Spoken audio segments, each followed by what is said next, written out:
देखिए छठा नंबर प्रश्न क्या है कि 2 + 2√2 + 4 2 + 2√2 + 4 + ... फिर कहता है कितने पदों का योग, यानी Sn बराबर आपको दे दिया है 30 + 14√2 30 + 14√2 दे दिया गया है। तो पूछता है n बराबर क्या होगा, यही चीज है ना जीपी में है। तो देखिए सबसे पहले a बराबर क्या दिया हुआ है 2, r बराबर क्या दिया हुआ है √2, मतलब T2 में T1 से भाग देंगे तो 2√2 में 2 से भाग देंगे तो 2 से 2 कट जाएगा, बचेगा √2, तो r बराबर क्या हो गया √2। क्लियर। अब आप देखिए r बराबर जो √2 है तो इसका वैल्यू 1 से ज्यादा है या कम, ज्यादा, 1 से ज्यादा है। तो इसीलिए हम लोग Sn बराबर जो सूत्र लगाएंगे a × r के पावर n-1 बट्टा r- लगाएंगे ना, तो Sn बराबर क्या लिखेंगे 30 + 14√2 बराबर a का वैल्यू 2 गुने √2। अब चूंकि डबल पावर आएगा तो यहाँ n-1 बट्टा √2 - 1 रखेंगे ना, यहाँ बट्टा में नहीं पूछा तो एक है फिलहाल अभी। अब देखिए क्या करेंगे हम लोग, तो 30 + 14√2 बराबर इसका हम लोग हर परिमेयकरण करेंगे। क्या करेंगे हर परिमेयकरण, तो 2 यहाँ √2 के पावर n-1 बट्टा √2 - 1 गुने √2 + 1 बट्टा √2 + 1 करेंगे। ये माइनस में है तो ये प्लस में डालकर ऊपर नीचे गुना करते हैं, ऐसे ही ना हर परिमेयकरण होता है। अब देखिए 30 + 14√2 बराबर 2 × √2 के पावर n-1 बट्टा, अगर हम इसको यहाँ पर अगर गुना कर लें तो √2 + 1 और ये दोनों को गुना करेंगे तो 2 - क्या हो जाएगा, होगा कि नहीं होगा, √2 का स्क्वायर करेंगे तो 2 और -1 का स्क्वायर करेंगे तो 1, तो ये 2 में से एक गया तो एक खत्म हो जाएगा, ये इसका बाद खत्म हो जाएगा। अब यहाँ पर आइए, यहाँ पर देखिए यहाँ 2 क्या है कॉमन में है ना, इस ये इधर गुना में है तो इधर आएगा तो क्या हो जाएगा भाग में हो जाएगा ना। तो इसको इधर भाग में यदि हम कर देंगे तो देखिए इसको ऐसे लिखते हैं, इस दोनों में से तो 2 कॉमन आ सकता है ना, तो 2 कॉमन आ गया तो यहाँ पर 2 कॉमन रख लिए तो ये बच गया 15 + 7√2 बराबर 2, और इधर इसको लिख लीजिए √2 के पावर n-1 इंटू √2 + 1।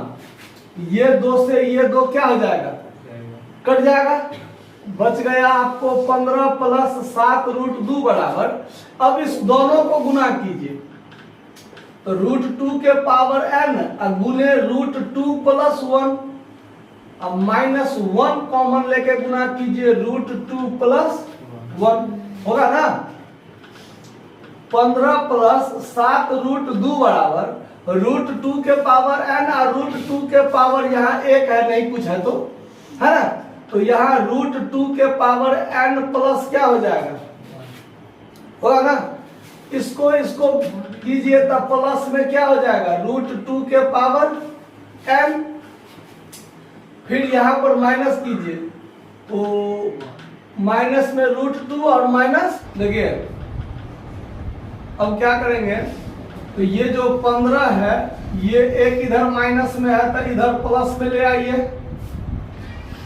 7√2 और ये माइनस में है तो इधर प्लस में ले आइए, बराबर इधर रह गया √2 के पावर n+1 और प्लस √2 के पावर में n, तो ये हो गया 16 प्लस ये हो गया 8√2 बराबर में √2 के पावर n प्लस 1 और प्लस √2 के पावर n।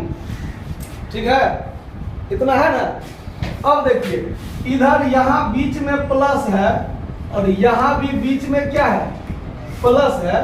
तो ये दो पद है, इधर भी दो पद है, दो पद दोनों साइड है। इसका मतलब है कि या तो ये इसके बराबर होगा और ये इसके बराबर होगा, या फिर ये इसके बराबर होगा या ये इसके बराबर होगा। यही होगा ना, नहीं समझ में आया? मतलब दो इधर भी है और दो इधर भी है, तो या तो ये पहला वाला पहले वाले के बराबर होगा और दूसरा वाला दूसरे वाले के बराबर होगा ना, या फिर ये पहला वाला जो है ये दूसरे वाले के बराबर होगा और ये दूसरा वाला जो है ये पहले वाले के बराबर होगा कि नहीं होगा? तो अगर हम इसको भी √2 के रूप में लिखें और इसको भी √2 के रूप में, चूंकि दोनों रूट आधार है ना √2, यहाँ भी √2 आधार है कि नहीं है ना? तो इसको भी अगर हम √2 के फॉर्म में अगर हम लिखें तो 16 लाने के लिए क्या बार करना पड़ेगा? 8 बार। 4 देखिए √2 गुने √2 गुने √2 गुने √2 गुने ऐसे करके लिखते चलिए। तो देखिए इसको गुना कीजिएगा 2 2 2 और 2, तो 2 गुना 4 गुना 8 गुना 16। तो 16 लाने के लिए √2 क्या बार लिखना पड़ा? 8 बार लिखना पड़ा। तो √2 के पावर कितना कर दीजिए? 8। और यहाँ देखिए यहाँ पर 8 √2 लिखा हुआ है। तो यहाँ यदि हम एगो रूट हटा दें तो 2 से 2 2 4 2 6 1 7, मतलब 2 दूनी ये हुआ 2 दूनी 4 दूनी 8, और 8 को √2 से गुना करेंगे तो 8 √2 हो जाएगा ना। तो इसको अगर हम लाएं तो √2 के पावर में क्या करना पड़ेगा? 7, 6 और 1 7। तो इसको 8 √2 को √2 के आधार में रखेंगे तो पावर में कितना देना पड़ेगा? 7। अब यहाँ पर √2 के पावर में n प्लस 1 और प्लस √2 के पावर में n सेम रूप में ले आए। अब सेम रूप में ले आए तो यहाँ n है मतलब छोटा, यहाँ n प्लस 1 है बड़ा। मतलब n बराबर यदि 7 हो और n प्लस 1 बराबर तो 8 होगा कि नहीं होगा? होगा ना। तो ये दोनों आपस में बराबर और ये दोनों आपस में बराबर। तो इसीलिए हम लोग यहाँ क्या बात समझ में आया? यहाँ 8 है और यहाँ 7 है, यहाँ n प्लस 1 है। तो n छोटा है, n प्लस 1 बड़ा होगा। तो छोटा जो है वो n के बराबर होगा और n प्लस 1 किसके बराबर होगा? 8 बराबर होगा। तो n बराबर क्या होगा? 7। यानी n का मान वास्तव में क्या होगा? 7। यहाँ से डायरेक्ट निष्कर्ष निकला ना? नहीं समझ में आया? कई दिक्कत है बात समझने में? ज्यादा दिमाग लगाने वाला बात है तो लगाना तो पड़ेगा। यहाँ पर n बराबर क्या होगा? 7। ये 7 कैसे आया वो समझ में आया ना? नहीं आया समझ में? फिर से समझ लीजिए। ये दोनों आधार एक समान हो गया ना। तो इसका अगर पावर है घात, तो ये दोनों घात भी इस दोनों के बराबर होगा कि नहीं होगा? तो अब इस दोनों में और इस दोनों में जो छोटा होगा छोटे के बराबर होगा और जो बड़ा होगा वो बड़ा के बराबर होगा। तो यानी n छोटा है और n प्लस 1 बड़ा है, n से 1 बड़ा है ना। तो ये n जो है वो 7 के बराबर हो जाएगा और n प्लस 1 किसके बराबर हो जाएगा? तो अगर हम n बराबर 7 लिखें और n प्लस 1 बराबर 8 लिखें तो n का मान तो 7 ही ना आएगा। एक इधर प्लस में है उधर जाएगा तो माइनस होके क्या हो जाएगा? 7 हो जाएगा। इसीलिए n बराबर क्या हो जाएगा? 7 हो जाएगा। समझ में आया बात? ये आपका आंसर है, नोट कर लीजिए।